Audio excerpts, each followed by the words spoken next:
been the way that they win. You know, if you gank down there and get the AD carry rolling for themselves, it looks like they want to put a stop to that very early on. Well, I want to keep my eyes on the jungle picks and bans, see if there's any pressure in that pool, whether or not we can get our hands on a Lee Sin again. That'll be quite exciting. As phase 1 here, Aatrox, Irelia, Akali, Kai'Sa. This just feels like patch 8.19 OP picks. Tom Kench has banned out their targeted towards What are we missing? K. What are we missing? There he is. So pretty much all of the top tier picks are out taken off the table. So what rises in value now? So my personal opinion, my eyes always gravitate towards the supports right now because there's some hard engaged supports up. The Rakan is available. The Alistar is available. In between those two, I always prefer the Alistar because with the ultimate, you can survive a bit better. The Rakan does offer quicker, lightning quick, initiations and a little bit longer distance, but those are available. And with, again, Xayah being first picked, it offers the trade here. Are you going to pick up the Rakan here in order to split up the Lovers duo from Mad Team, or do you not want to sacrifice one of your first round picks in order to get that? They've gone with the Gragas, so they have the possibility of those body slam flash plays and the big ultimates coming through, and they are going to double it up and split the Xayah Rakan once again. Yeah, well, K is pretty comfortable on this Rakan. 8 games played, 6 of them wins. But when I look at the Gragas, there's not a lot of games played on the side of Mad Team. Kongyu's only got himself 2 under his belt, and there's actually none for Liang in the top lane, so they're definitely adapting. Edward Gaming, they're going to lock in the Leona once again, and I think that was also into Rakan during the play-in stage. Similar strategy here, forcing the breakup of Xayah Rakan and then looking at something that is tankier than him and will have crowd control answers for a Rakan possible engage. Because, I really do like this champion, designed with very clear strengths for long range engage, very quick engage, but Rakan is a very squishy champion, and we've seen people that, aren't as quick or as seasoned on the champion just go down very early on in the team fights. And not only is it a lane phase answer with Leona, who can just lock him down with stuns pretty easily as far as the melee range goes, as far as the E as well route, but Syndra again into Rakan makes playing team fights so difficult. As we stated in the previous game of KT Rolster versus Team Liquid, Syndra, even when she's not fed, it's so hard to get around the long-range stun, the knockback, force of will. The zone control is infuriating to deal with. Plus, then you might just die when she presses R on you when you come in for the beginning and you don't get the chance to get back out of the team fight, apply your second especially when you're a Rakan or a Ezreal, for example. But what I do see on the side of EDG, the Syndra, the Leona, the Xayah, these are early game power picks. And look at that, Lee Sin already taken off the table, as is the Darius. I love it when we are in an age and a meta where Haro is just drawing Lee Sin bans. He drew it in the LPL as well. That is a lot of respect for what this guy could pull off on the champion. He is a mechanically intensive player and a very aggressive jungler. Let's go back here, though, to the last pick that Matt did lock in. Spawn was right in thinking that they were going to offer this trade of the Ezreal into Kai'Sa. Excuse me, they banned out the Kai'Sa very early on, Ezreal and then into X. They just pick up the Ezreal, who has been Breeze's most played champion, most comfortable champion for him in the bottom side, and that is going to set up their duo for a bit of, comfortable laning as far as comfort champions go. All right, gonna try to put some distance between this EDG engage and the Mad Team roster. They're gonna lock in Zoe, so leaning a little bit towards that poke style. A little bit of mobility, not what I was expecting. Well, she really did fall out of favor after the last rounds of nerfs. People remember a lot from summer season, if they haven't paid attention to the last few patches of Zoe just dominating and, the bubble and the large amount of poke damage coming through. But yeah, she has not been seen after the last round of nerfs. We'll see if she can actually make use, though, because Mad Team are looking pretty squishy right now, although they do index very highly on long-range engaged. There's the bubble, the flashes from Rakan and Gragas can both be explosive, and Ezreal being a very mobile damage dealer can follow up on those. There is no margin for error, though, because Olaf doesn't care about any CC you want to put in front of you. Call of the Forge God is massive long-range engage, as is the Leona and Syndra stuns that can come down. So EDG have got so many tools to engage from a screen away. Mad Team going to close their composition out here with what looks like a Cho'Gath. I mean, if EDG get ahead, they've got all the tools in their kit to stay ahead and just keep applying pressure. Definitely true. And Mad Team hovering over the possible Cho'Gath answer for the top lane here, tank to tank. Does have the feast for executing, any sort of frontline members that will come in if they do get the 5-on-5, but there's not really a point-and-click CC available. So again, bringing up the ease of execution of the team compositions, it is a lot easier for Edward Gaming to pull off their combinations. However, Mad's combinations will be that much longer range and that much more explosive and quick for themselves. So there is a possibility here, though being the second seed from LMS always does bring a decent amount of weight for Mad Team to prove, because everybody expects and accepts Flash Wolves on the world stage. But it has been very difficult for the second and third seeds to make a name for themselves. Especially when you consider Mad Team were challengers last year. They promoted to LMS, and in 1 year, they've gone from 4th to 2nd to Worlds. And we'll see what sort of splash they can make on the stage with a composition that, quite frankly, is quite challenging to pull off. They really cannot afford to get caught out. They cannot afford to fall behind because of all of the initiation tools sitting on the side of Edward Gaming. And of course, Edward Gaming, they've just qualified through play-ins. They were the strongest looking high seed in the play-ins. I'd say team overall in all of the play-ins, strongest looking team. Universally. I mean, they had, you mentioned the bottom lane a little bit, iBoy. He was playing very aggressively on a lot of his Kai'Sa play. Scout was able to rack up a couple of solo kills. So they definitely are warmed up. Well, we'll find out how much it will help them as EDG take on Mad Team for Game 2 of Worlds 2018. I'm quickly looking down some of the spells. No real surprises that I can see just yet. And Mako, I love that. Flash Ignite.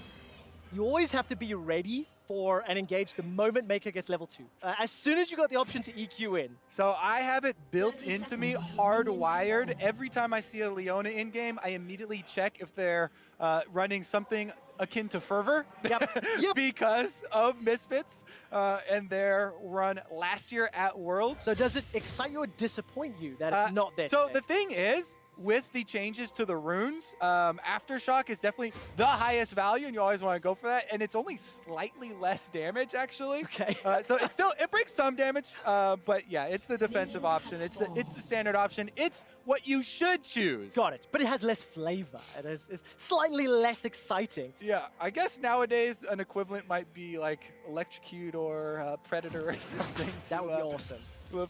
Dark Harvest would make me very happy, but I don't think Nevertheless, EDG, they've gone for that defensive start. We caught a glimpse there of Mako sitting behind the red bush, and I think he just got spotted out by Kay and by Breeze. Now, it's Kay and Breeze that were picked up by the AHQ Challenger team. The top trio were the 3 core members of the team that have helped Mad Team go up. So take a look at that. Level 1, Zenith Blade goes in, some good damage from iBoy. But it is really on to K, and at the same time, Scout jumps onto Uniboy as well. Yep, in the mid lane, bit of a decent trade here, honestly. Scout already level 1 here on Syndra. Did find the early Q, was going to miss that one. Aro, though, as we transition into the jungle. Started Wolves, by the way, transitioning over to Blue afterwards into an early scuttle for himself here. Now, all teams, you can see these rivers in the, or these wards in the river. These are your Scuttle Crab scouting wards that everybody wants to place in order to not get double scuttled like we saw in the last game.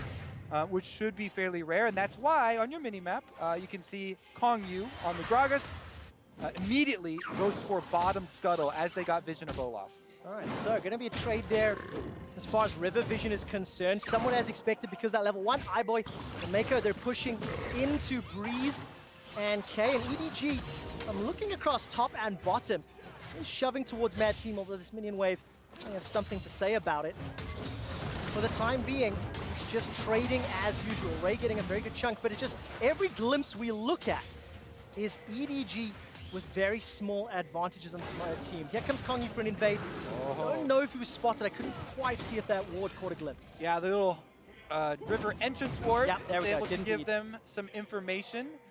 And Haro is going to be able to trade effectively on Olaf. The only way that works out is if you've been unseen. So I'm gonna think maybe you only kind of have to go for that play if you have a sweeper or if you've been able to really track those early trinket placements. All right, so Zenithblade catches onto Breeze. He manages to buffer up the arcane shift and gets out to safety.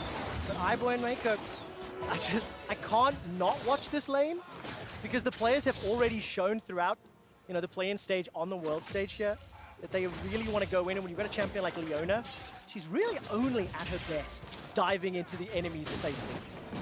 Yeah, Leona definitely has a lot of answers for Rakan as well, as we can see early on in the lane phase, and getting a lot of use out of that Aftershock. So we can return to it. We were kind of joking before about, offensive runes for the champion, but Aftershock is just so perfect for her because it's loaded with stats. You get defensive resistances as soon as she goes in, whether she lands a Zenith Blade or an ultimate, or even gets melee range for the Q, and you get a little bit of extra damage exploding afterwards.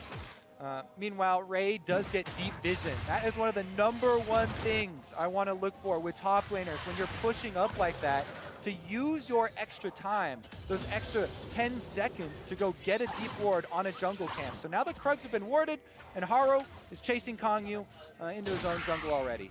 There we go. Olaf is jumping into some situation. I'm waiting to see whether or not Kongyu and Uniboy want to respond. Scout has already got the first move, and they're going to contest the first big chicken. Sleepy Trouble Bubble comes down, as well as a long-range Paddle Star, and this is a low HP Haro! Spell Thief helps secure first blood for Mad Team. Kongyu's not done yet. Look at the paddling. That's going to be flashed away from by Scout, and Uniboy almost found a second. Uniboy collapses! I was worried for him in the 1v1 solo lane going up against Scout, but in fact, it is Jungler that is going to give over the advantage. Red buff now on the Zoe. Bottom lane is getting a little spicy, though. Oh, very well played by Kate and Breeze. They get out of the engage, manage to re-engage as well. Now, Ray dashes forward onto Liang. The Mad Team, they're the ones that get the advantage, and it is so important that it's Uniboy that gets that first blood gold. He already picked up the Merc Treads, and Kay is trying to hold on to Mako because I think iBoy just finished his recall. Yes, he did, and he's got himself that BF sword. All right, EDG opted to put in their young blood Haro in for their first group stage event game, and he goes for an invade, gets caught with a Sleepy Trouble Bubble. You know that as Zoe, that's going to be enough burst damage. Scout, you could say maybe he had the option of walking up to block that Paddle Star once the bubble had landed and deny some of that burst damage.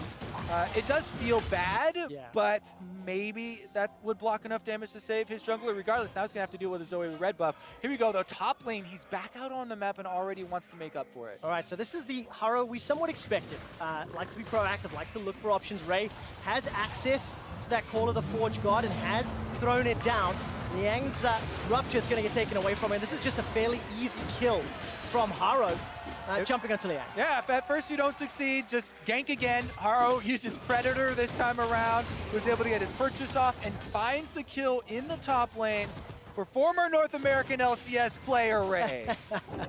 Definitely showing up. We actually talked about EDG's strong early game during picks and bans, Kobe, and I've got some stats that I want to throw your way. Taking a look at some of their team KDA, sitting at around 4. Their goal difference at 15 over the course of the summer split. Averages 773, and one of the big reasons, one of the big, strengths in that early game is Haro and his impact in the early game, which we'll get to in a moment. The Zenith Blade comes down onto K, but there isn't enough damage just yet. And there we go. Kills plus assists, 3.2.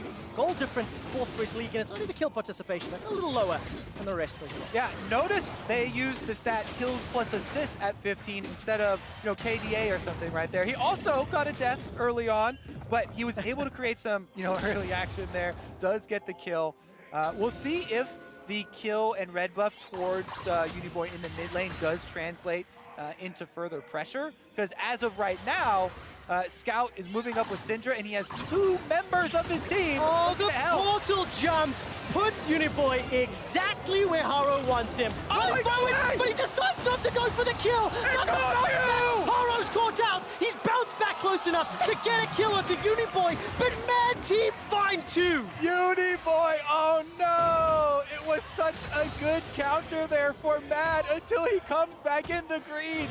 You know, it has happened so many times when the solo laner Trevor wants that kill credit even though they're on low life, could have walked away, and you know, Kongyu would have been able to finish off that extra kill too. Regardless though, it's still a great counter from Mad, and it's still a 1,000 gold lead over EDG. So let's take a look at this Acer Predator replay and see how it all started out, because EDG started out, we think it's lights out for Uniboy, but he gets down to, what, 20 HP there? Kongyu flies in like a superhero on Gragas, gets the kill, level 6, pops his ultimate, but Uniboy still close enough for Olaf to be able to just turn around and throw the last axe. You gotta back off, Trevor. You have to do it.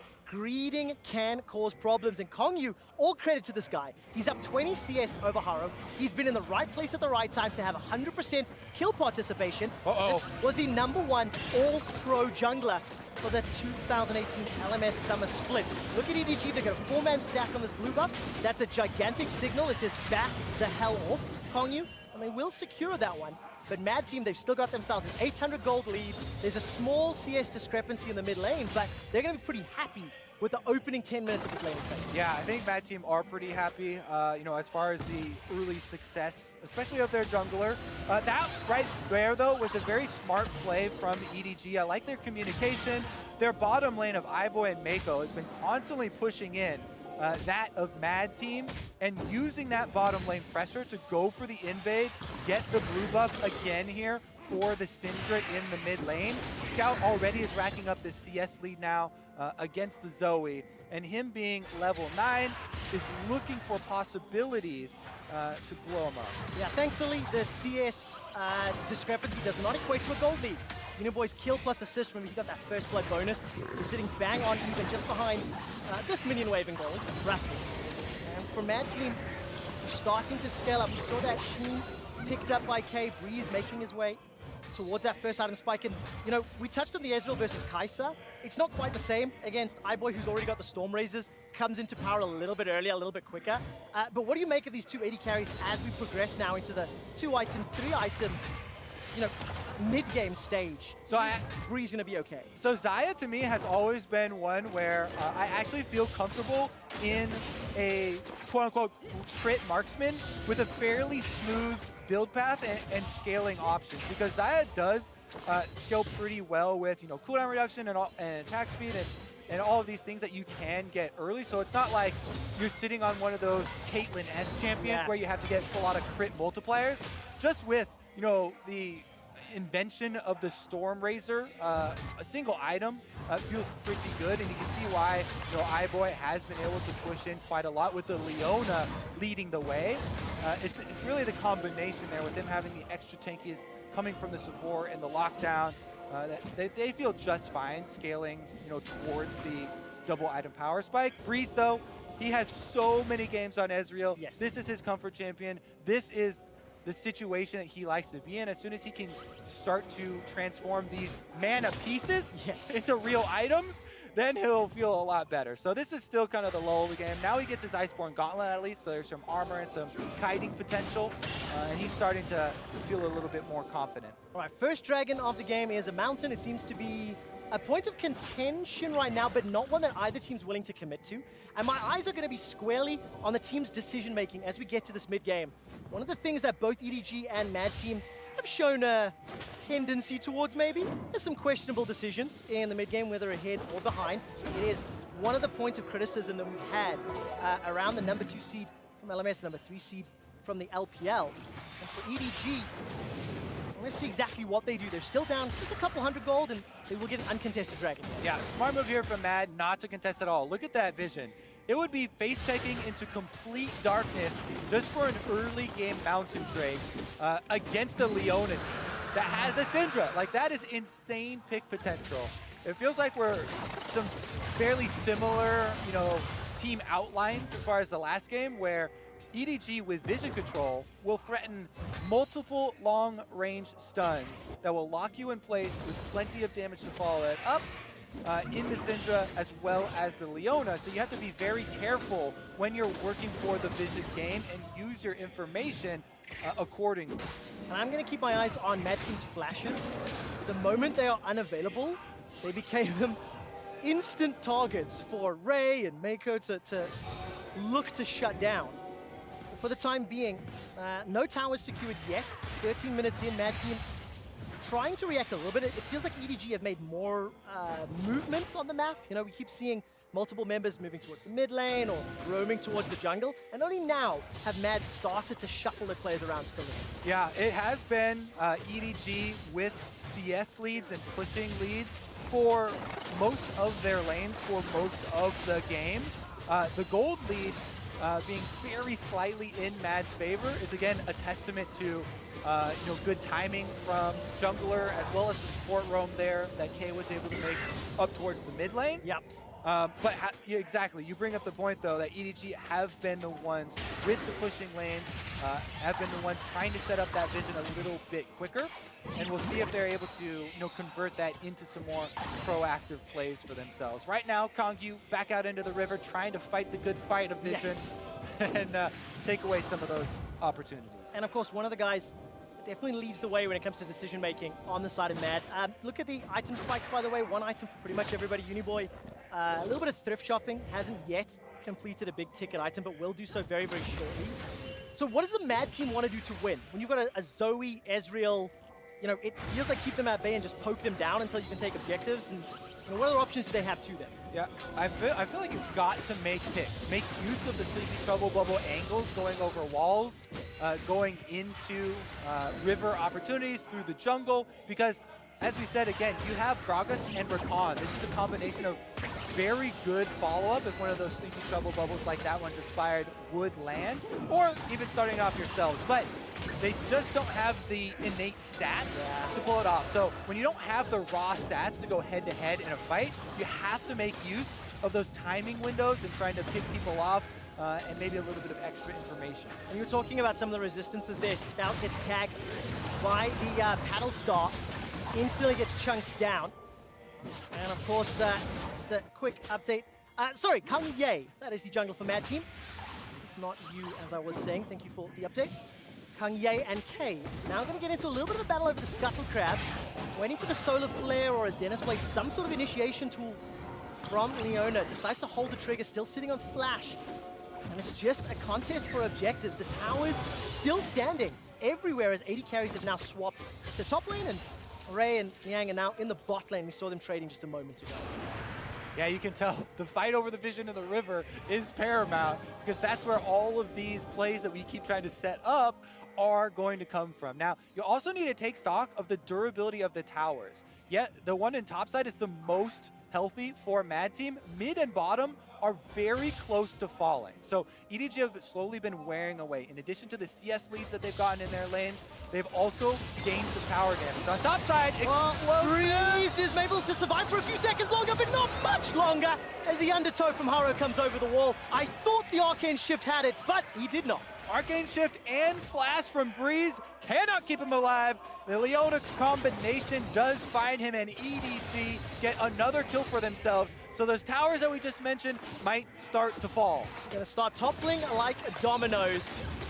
And of course, there's a couple of pings there onto the Rift Herald as well. Haru's already in position with Scout coming up for support. So this will be another objective, another tool that EDG can twist as they take a lead of the game at 17 minutes. There's no contest here for Mad Team.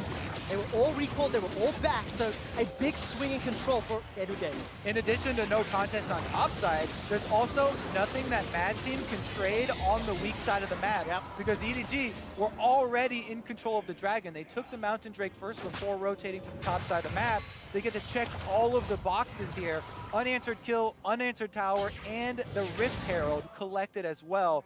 So a worthy investment of 4 players up to the top side of the map. Here we go, is Mako's initiation, even with him getting away from the Solar Flare from Mako and getting out of the combination. iBoy was able to stay in distance, just running at him, finishes up the damage, and EDG happy to find the last hit. Yeah, find the last hit, take control of the game. They were down in gold, now they're up. swung that one around with the Rift Herald as well. That will be another tool that allow them to just extend this lead further. You mentioned the tower HP, Kobe. Mid and bottom is very, very low. Plus there's a Mountain Drake to contest for, so EDG have got a plethora of objectives to play around. And it really just feels like they can pick and choose which lane they want to focus on before they go for Dragon. Exactly, and with this setup, having a teleport ready on Ornn, the options are everywhere for themselves. It's another Mountain Drake, so they would probably rather have a more explosive Drake, but Mountain number 2 would mean that they could honestly 20-minute a Baron here. Yep. So Rift Herald is using mid lane to try and take this tower down and open up the map for themselves a little bit more, try and get some deeper wards into Mad Team's jungle to allow them to threaten the Syndra as well as Ornn long range start to a fight. Well, that chunk was pretty sizable in the mid inner turret, and now EDG have got positioning. Solar Flare is available as well. I'm looking for a target. That's a stun onto K. He uses the cleanse, pops over the wall, waiting.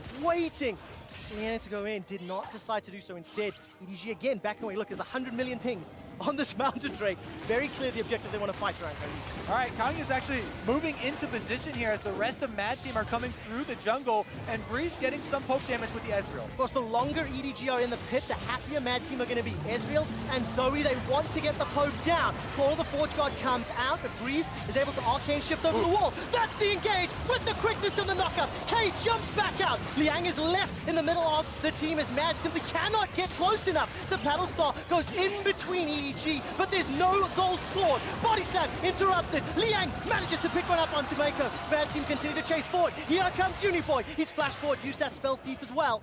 And they're going to back away. Mad Team win the fight and get the dragon. Huge team fight for Mad Team because they're able to put a stop to Mountain Drake number 2 with Baron right about to enter the map here. They get some gold back for themselves, plus they get the Elemental Drake buff, and they get a little bit of breathing room to push out their lane. How good was K's engage? Because it felt fantastic to me. Caught 3 or 4 people with the quickness, as well as the knockup in just a moment. Well, let's take another look here, Trevor, because the timing comes through with the teleport. It's a good initial disengage here. You see Flash and Arcane Shift get Gragas and Ezreal both away from the initial movements.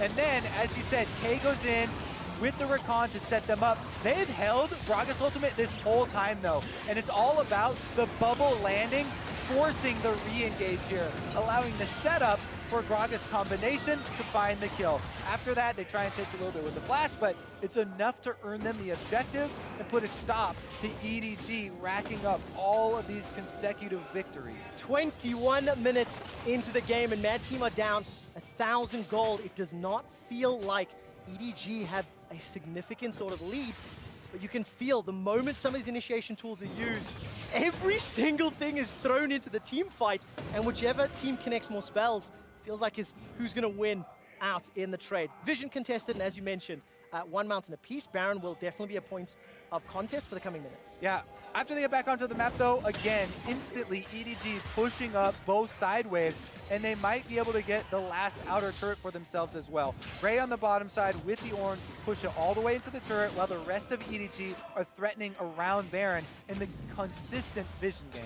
And of course, talking about Ray pushing that wave, you can see he's up 20 CS over Liang. In the mid lane, it's a 40 CS advantage to Scout. In the AD carry position, it's a 30 CS advantage to iBoy. So these small little advantages, it's difficult to ignore them because they can build and develop momentum as the game continues. I mean, iBoy's got himself the rapid fire cannon.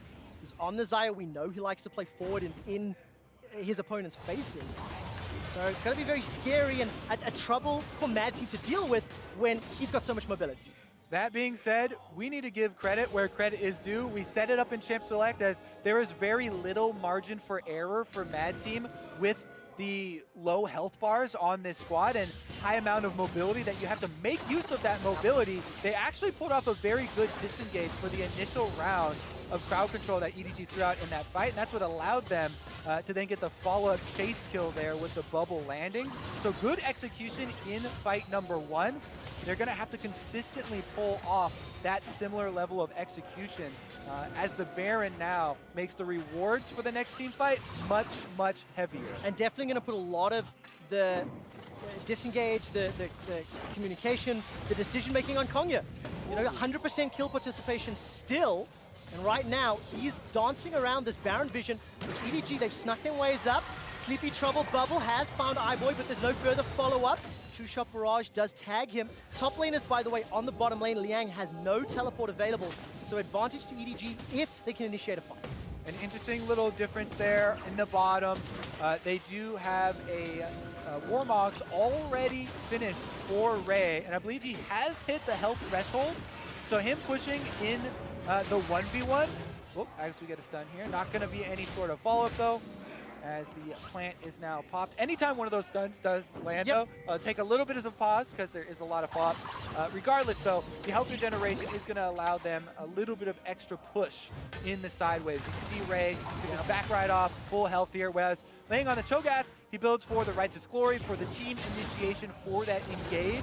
Give them a little bit more stability to the team fight, because you can pop Righteous Glory on Cho'Gath to get in there and force the fight, get you the gap closer that you really need that Cho'Gath is kind of missing from his kit, where you can more easily land those abilities like Rupture that are very critical. Well, it's 25 minutes coming close to it, and Mad Team, they've been able to fend off some of the initiations that EDG have put together, and quite like Zoe Ezreal options as we get later into the game, on the condition they have their flashes up, and they can avoid this all-in power and the CC that comes from Ornn, from Syndra, from Leona. You can see Haro and Scout.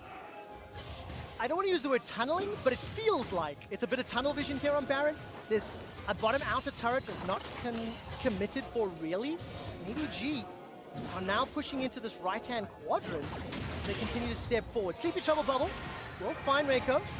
There's no further follow-up. Decent enough damage. But again, nothing enough for Mad Team to actually feel confident on an engage.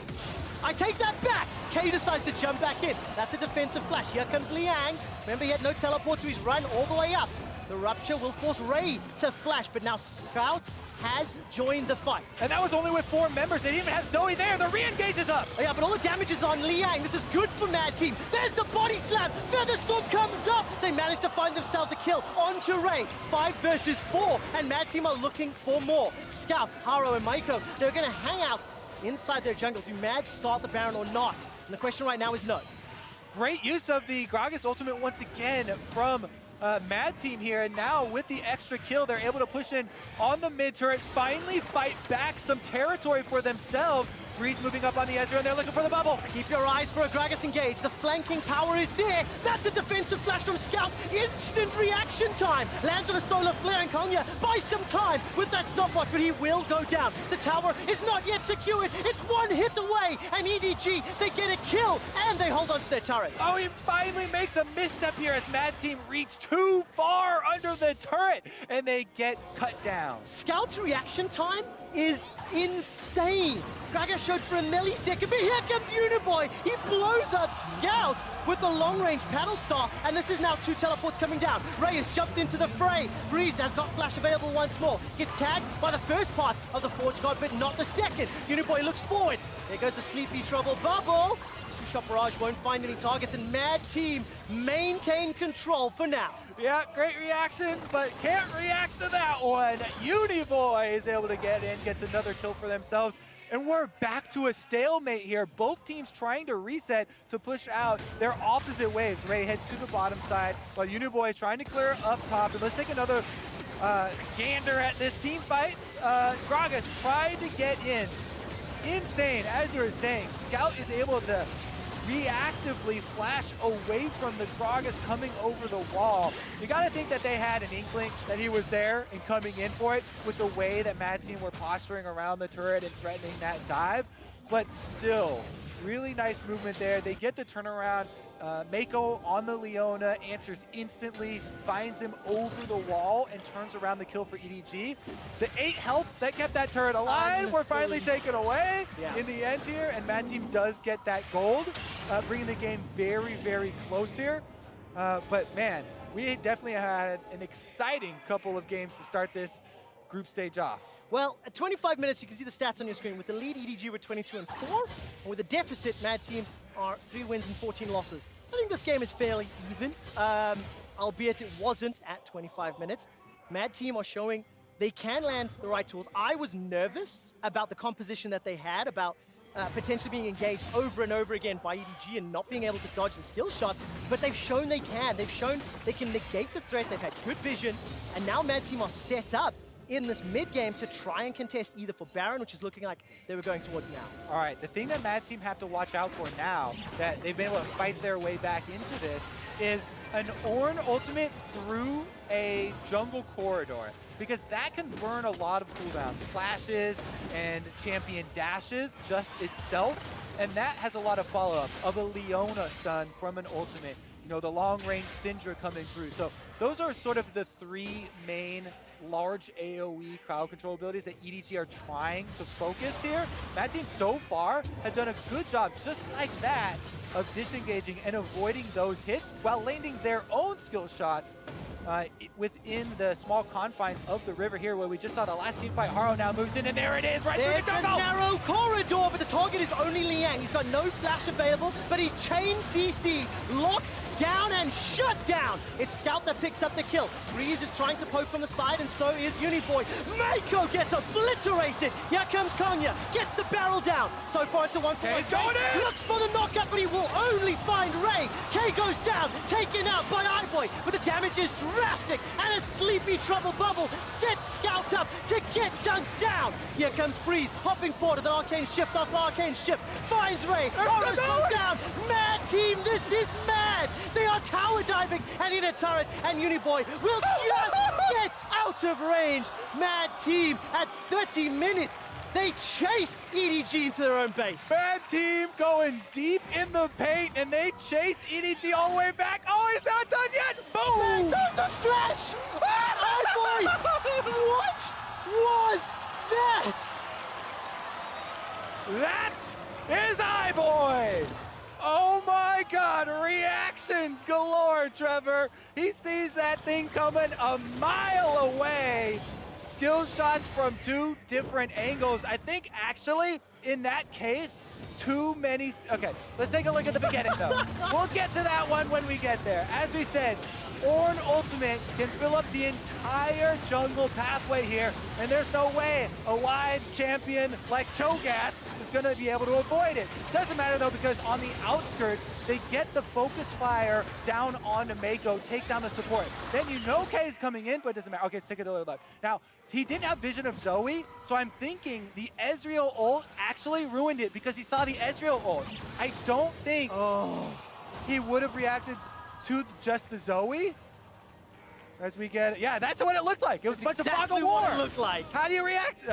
Honestly, though, I think that might have been a case of too many skill shots, and the bright Ezreal ult was what he reacted to. But look at that, he also got the kill as soon as Zoe popped up. So all credit to iBoy there. And I'm so glad that we set up Breeze's Ezreal before this game began. 8,380 teamfight damage. 3-item spike was hit before it. And despite the fact that Liang went down first, remember he was caught out by that Ornn ultimate, Mad Team got enough poke on key crucial targets to continue the chase. The one thing that I am noticing, Mad Team on the re-engage is how they win fights. Their team comp is not particularly great, maybe at starting a fight. They don't want to then get easily caught by all that CC. And Cho'Gath is the perfect one to get caught if someone's going to get locked down. Yep. He was able to soak up a decent amount of cooldowns there, and it's all about the offensive players trying to make use of the few seconds that someone is going down on your team. You don't run for the hills when one of your team members is getting focused. You look for counter damage. They're landing the bubbles, they're landing the Ezreal skill shot, and that is what is finding them their kills. Credit to Spawn for pulling off the Ezreal intro on the analyst test before this one happened, because Breeze is definitely delivering. Even though he is down in CS, he does not have the crit multipliers. He's just making it work with Mystic shots. He's getting enough time to get enough Mystic shots off in these team fights. And, you know, it's 33 minutes in. EDG, of course, the number 3 seed coming out of the LPL. And Mad Team has something to prove. A former challenger squad. And now they're going toe-to-toe. They're looking set up to take an advantage, but this game is still too close to call as both teams are posturing once again around Baron. It really is difficult to put a gold value on mobility as far as getting out your damage. Because if you just stand there and auto-attack each other, of course, the crit marksman is going to be able to put out way more. But long range has been the name of the game for Mad Team. Zoe and Ezreal finding bubbles, finding poke damage, and then also having the opportunity of these all-in players with Gragas and Rakan pulling the trigger at the right time has been the key to them keeping it so close. And we keep saying this with EDG actually being the ones with the gold lead here. Yes. So it's a very slight gold lead, but EDG still, they feel just fine about pulling off the team fights because they do have what I would say is more reliable and easier to pull off as far as the AoE comes through and the crowd control that they would want to set up. Especially when you start looking at the objectives, you have to play around at this stage in the game. You know, Dragon will be coming up. It's the last elemental before Elder. Baron has been a point of contact for a while. EDG have not turned themselves into fish in a barrel by starting it and then, you know, getting poked down by Uniboy Zoe, who's got a Death Cap, Ludens, as well as Void Staff. Mad Team continue to defend, continue to hold off against EDG, but this is the first time to have a really serious commit here onto the Baron. It is being melted down. Sleepy Trouble Bubble will catch onto Ray. Mad are coming in from the flanks. Breeze on the bottom, Uniboy now spinning around. Baron has been peeled away, and EDG running for their lives. Mad Team have thwarted the Baron attempt for now. And Mad Team have the inside track on the mid lane here. They're trying to push up the minion waves. EDG, though, very happy to get that Scuttle Crab on their way out. Ray's not done getting through the jungle here. He's got his flash available to him. Oh, but the knock-up onto Ray. His Call of the Forge God cannot be sent back into Mad Team. Breeze, I thought, was so close to going down just as his flash became available. Yeah, that was a risky move, and even though he got out, those are two critical cooldowns that Breeze had to use to live. His QSS and his flash blown because of that pincer movement from EDG and Scout.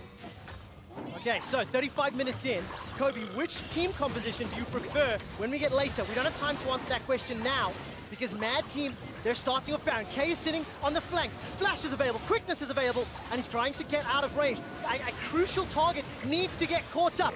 Where is K's engaged? Oh, it's right around the corner. Call of the Forge God is on cooldown, so Ray cannot disrupt this. 4,000 hit points in the Baron. Scatter the Weak has been used. K just got spotted out. So Mad Team, they're found the engage. They get a knock up onto Hardboy, but all the damage is being focused on Ray. Solar Flare comes down, and it's a kill onto Konya. There's a tower killed somewhere else on the map, and now EDG are running for their lives. Paddlestar finds nobody, and Mad Team in a 4 versus 5 are pushing EDG back. There's the flash forward from Freeze. Call of the Forge God comes out. It catches onto Liang. He's killed, but there's simply not enough focus. Eyeboy finally goes down. Uniboy found him in the chaos. He's not done yet as Breeze is now jumping forward.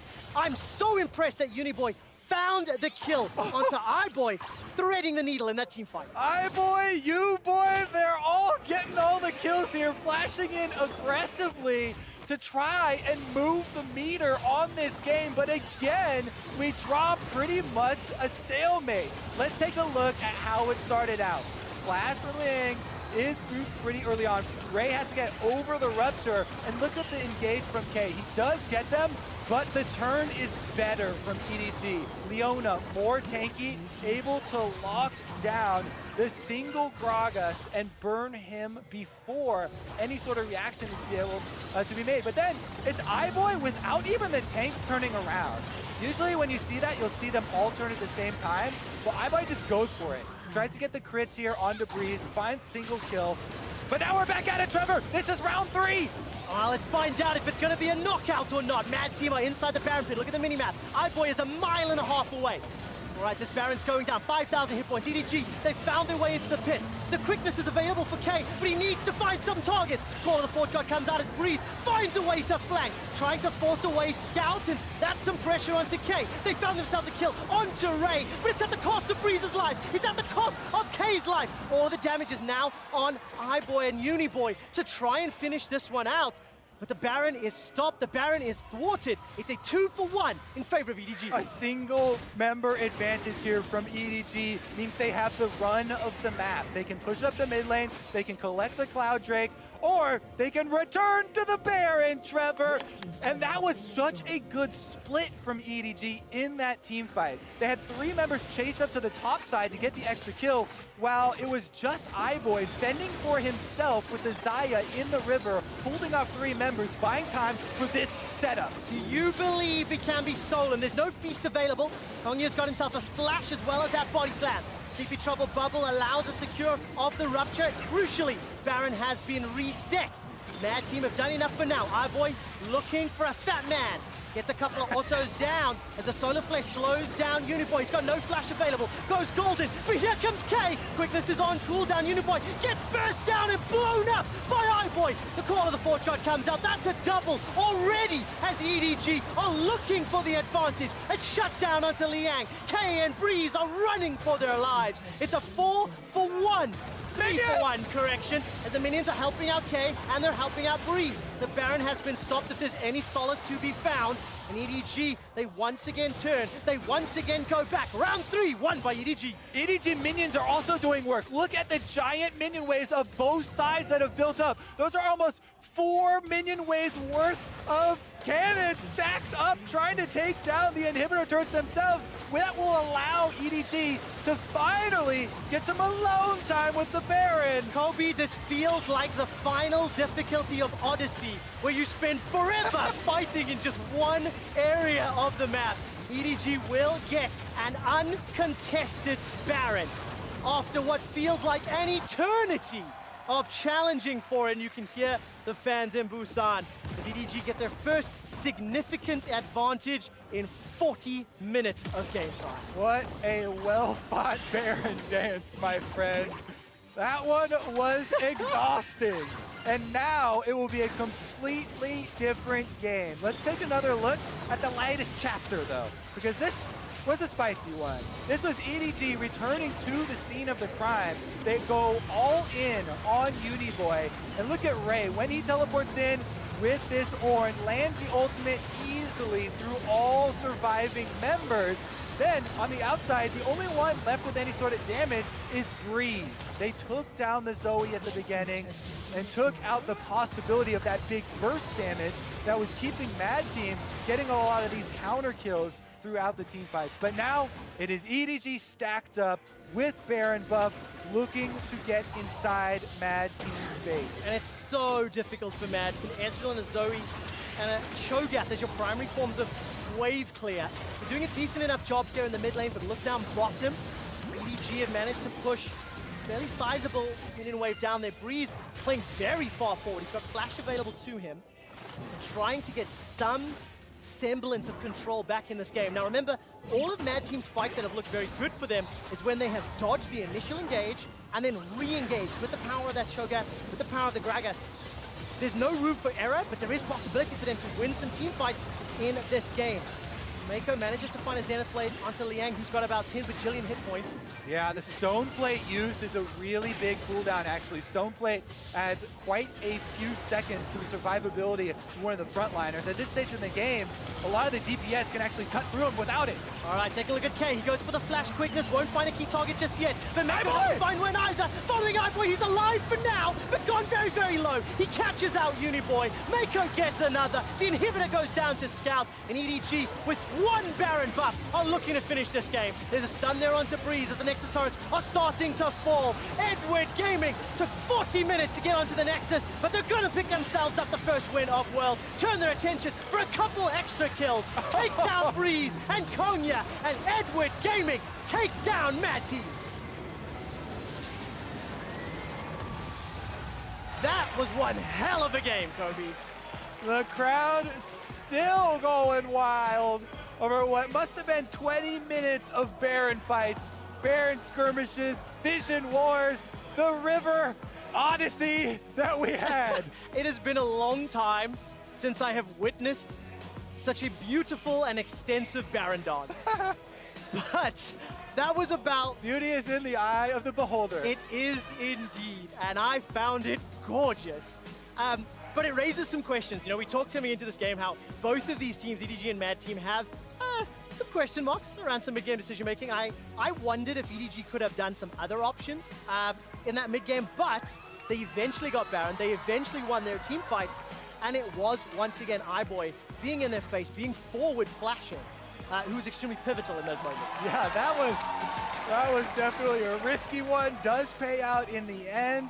A lot of credit, I think, to Mad Team, to Jungler specifically. Yeah. Uniboy also, because going over his stats and preparing some of the games and watching some of the later stages from him in the LMS, we were definitely a bit worried for him as far as heads up versus scout. But that Zoe play is what gave them a lot of the surprise factor, allowing them to chase down and the re-engages that were so big and a lot of the burst damage that allowed them to get their counter kill. So his Zoe played it 6 times in summer. He went 5-1 in the LMS, and this game, definitely one of the more impressive ones. It's a pick that has fallen out of favor. So we'll see what he can do later on the group stage. For now, though, let's send it to the analyst desk to break that down.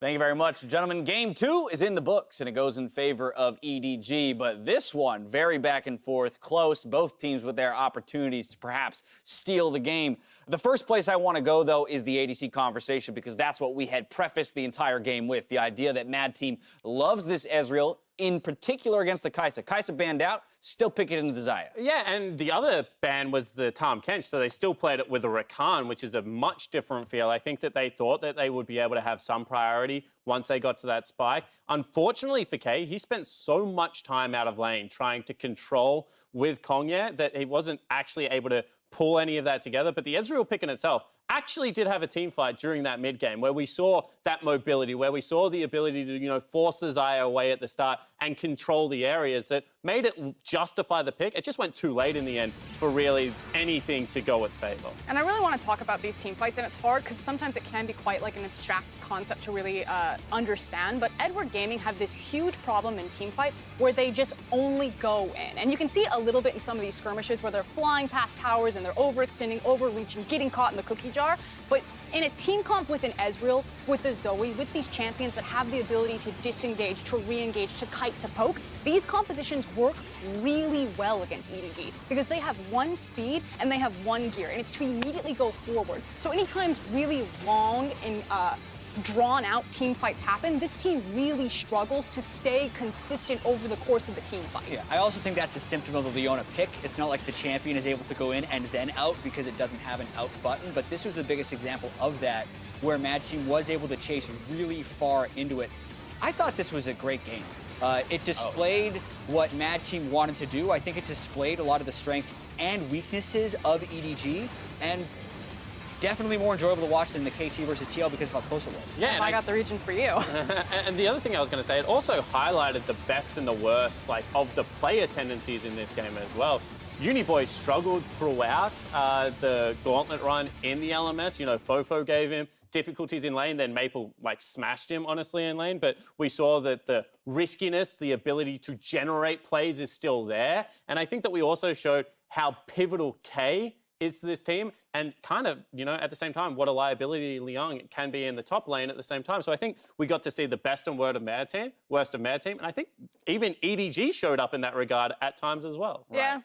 I mean, EDG, they also have big map control problems. Yep. It wasn't on Showcase or exploited too much this game simply because it was so many team fights back to back. But think about how long you're spending around a Baron team fight. When you look at perfect League of Legends or very clean League of Legends, it should have been around the vision control, orchestrating a fight that you're going to win. Instead, it kind of turned into a bit of an ARAM, and it didn't showcase that EDG really do struggle around that Baron pit. It's part of the reason why they brought Clearlove back into the roster. So having Haro now into that jungle position plays a little bit too bold, a little bit too aggressive, and suddenly EDG kind of go back into this, I'm not going to call it fiesta because they were incredibly exciting, very beautiful fights to watch, especially from iBoy's perspective, but just a very different tempo than what EDG are used to playing in the LPL. That's where I want to go next, the idea of the jungle matchup. Kongye, we had teased him as being kind of the playmaker and, major focus of this team, yes, behind the bot lane, but up against Haro here, Kongye won out early on in the game, to say the least. But Clearlove on the bench, there will be some questions around EDG moving forward. And who do they use? Yeah, Haro definitely made an over-aggressive play at the start, and you could call it a throw, but you have to, as Spawn said earlier, have to catch it. And that's what Kongye did very well to turn the mid lane priority that Syndra had created and the jungle speed advantage that Olaf should have and use it to his advantage by getting kills when they move in. But this is where someone like iBoy is just so fun to watch, because all of a sudden 1v1, you know, the Gragas gets a little bit of advantage, takes top lane wave, so his experience as well. iBoy just walks into the river and says, you're no longer allowed to go past this point. A lot of the rhythm they get in the game for Mad is being able to get some deeper vision, and they got none of that due to, you know, they're just the 2v1 that was happening in that situation. And iBoy will receive our MasterCard Player of the Game for his performance this time around. Again, in talking about those ADCs, there was kind of the point. That, you know, that gold value point where all of a sudden the Xayah turns on, and boy, did we see that happen. And the biggest strength and weakness of iBoy is that he is not afraid. He doesn't care who you are, he doesn't care what champion you are, he's going to make the aggressive play, he's going to play to kill you. This was gross. And his mechanics are disgustingly good, and they have been all season long. Whether or not he flashed because he saw the Zoe portal or the Ezreal ult, doesn't matter. That's the most impressive play we've seen today. Yeah, either way, it is slick, and either way, EDG came out with the victory here in Game 2 of the day. Final thoughts on the Fong Buffalo squad, though, and the fight that they put up, because I'll admit it, I was sitting here at the top of the day saying I didn't think that Mad Team would necessarily take a win in this group, but based on that performance, by all means, they're capable of it. Yeah, absolutely. I think what they will take away from that is that we need to get some more pressure in the early game, and that will give us more of an ability to generate a lead as opposed to sticking in it. And then I think that their team fighting needs to be cleaned up in the late game, because if you're going to go that deep into a game versus a team like EDG, you do have to stand a little bit taller, especially around their tank line. And it's going to be a really fierce fight for second place in this group because both these teams are super close and we haven't seen how TL matches up against them. Table has been set, ladies and gentlemen. Coming up next, we got Fong Vu Buffalo from the VCS, making their World's debut against the Flash Wolves. See that matchup after the break.